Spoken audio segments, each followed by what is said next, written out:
Hello, my name is Edward Schofield, and I'm here to give a speech about motivating the reluctant learner. If it's not obvious, I've been asked to do this because I myself was and still am sort of a reluctant learner. Real quick, just a personal background. I was raised by a single mother. I didn't meet my biological father until I was over the age of 20. I do have a stepfather. My mother married in 2001. However, that resulted in some more issues of their own. And I also have two younger brothers born from my mother and my stepfather. As I stated, I was a reluctant learner throughout most of my education. Starting with first grade, I was just very quick, and when I finished my work, I thought it was okay to talk to the other kids. That caused distractions. Uh, the teacher consulted with my mother, and the plan was that they put my desk into the hallway, and I wouldn't be able to distract the other students by talking or what have you. And what is interesting is that I ended up talking to the wall instead. This pattern continued throughout second through fourth grade. I was just very quick with my work, and I would take to talking to people around me in whatever way I could. Just the work wasn't that it wasn't challenging; it's that I just got it done very quickly. Um, in the fourth grade, I actually ended up moving away from home. I moved in with a great aunt. This is because my mother and we lost our apartment. We were homeless for a bit, and we moved in with her sister. But unfortunately, multiple other family members were going through similar scenarios at the time, and so we all kind of ended up in this one house, and it was very distracting. So my great aunt pulled me out, and so I finished up fourth grade and then fifth grade with her. What was interesting is that school district actually had computers set up so that if you finished your work, you could play on computers.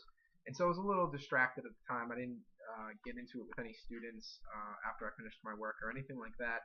And so what did end up happening though is that in fifth grade was the first time I found myself unengaged from the classroom, and I just kind of floated between classes. And this continued into middle school. In sixth grade, I ended up moving back home with my mother, which is 2001. At the same time, she married that year. However, I'm in another city again, and back to a new city, and I don't have any friends, and so I'm very quiet. But the teachers recognize that I do have some intelligence, and so I'm placed in honors that year. However, I get my first C in the sixth grade, which is in history, and I start to lose interest in that subject very quickly. And this continues through middle school, where I'm kind of just letting my grades slip and I'm getting more comfortable with them. Seventh grade, I get my first D, and in eighth grade, I get my first F. In seventh grade, my stepdad is deployed to Iraq. 9/11 had occurred the year prior, and he was part of the Army Reserves. When he gets deployed, my mother readopts an old habit, a drug habit, unfortunately. Most of my family, her family, I should say, of 10, has habits with addiction, drugs, alcohol, what have you. And so unfortunately, this is what I'm dealing with as I go into high school, as well as a younger brother who had just been born in 2001, late 2001. So I go into high school, and it's ninth grade, and I still haven't built really many personal connections, and I definitely do not know any faculty members at all, and I haven't created connections with middle school teachers. I don't really know anybody adult, if you will. And so ninth grade is my first time really acting out with a teacher directly. And we have an April Fool's prank where we shave and creamed her board, we shave and creamed our desk, we stole all of her supplies, etc. And this is the first time I really act out with a teacher, but this is, in a joking manner, so we get away with it. However, I bring these kind of ideas into 10th grade where I'm feeling okay acting out directly against these authority figures, and I'm really distrustful of these authority figures because of everything going on at home, and no one ever really asked me what was going on, and so I kind of begrudgingly looked at every teacher, especially if they weren't able to hold my engagement. So 10th grade, I had one class where I was actually throwing my tests around, I was throwing them on the ground, and I was stealing her supplies and just being a complete disruption to her class.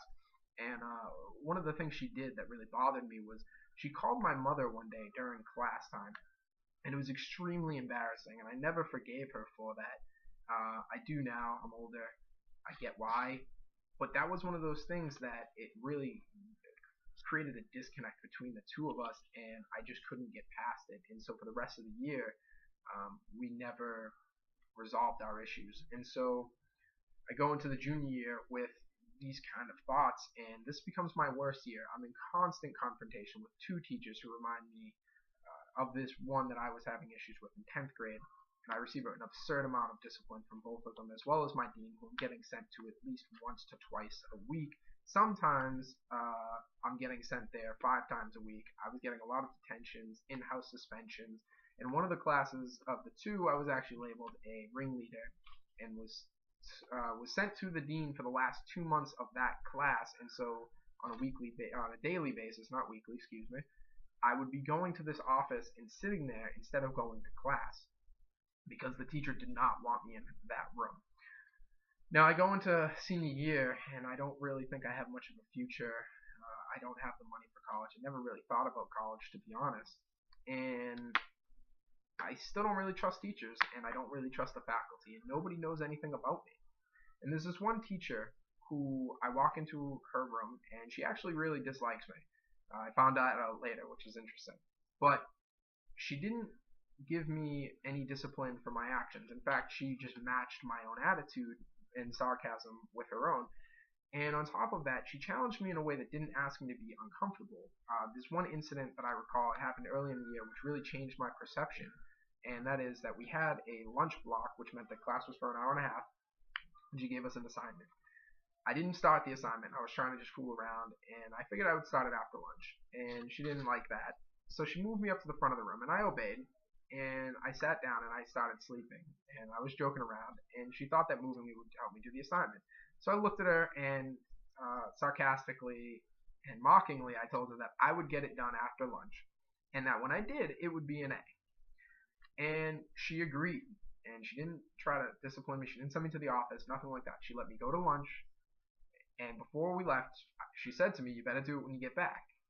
Went to lunch, I came back, I sat down, I had the 30 minutes to finish, I did the entire assignment, and I handed it in and said, "This will be an A." And in fact, I did get an A, despite being very cocky and sarcastic with her. And so this really changed how I thought about teachers. They became people to me. They weren't just authority figures. So I left high school, and I didn't really know what to do, and I contemplated my major a lot. And I started off, and I wanted to be a computer science major.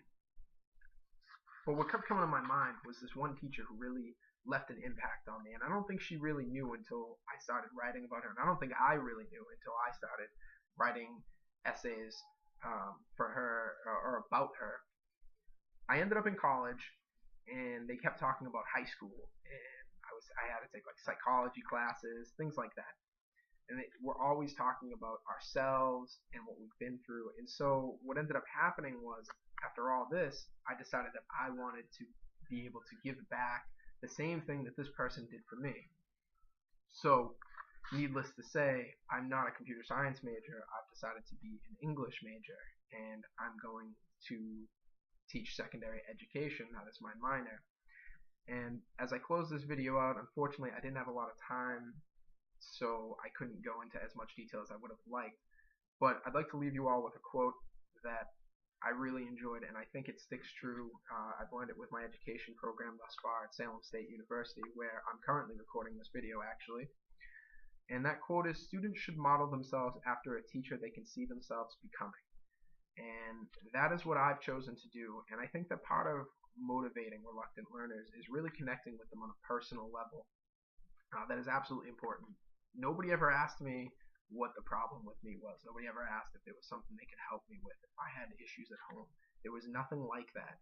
That small little reaching out, even had I not answered them, which looking back, I can honestly say I might not have. I was very stubborn and hard-headed.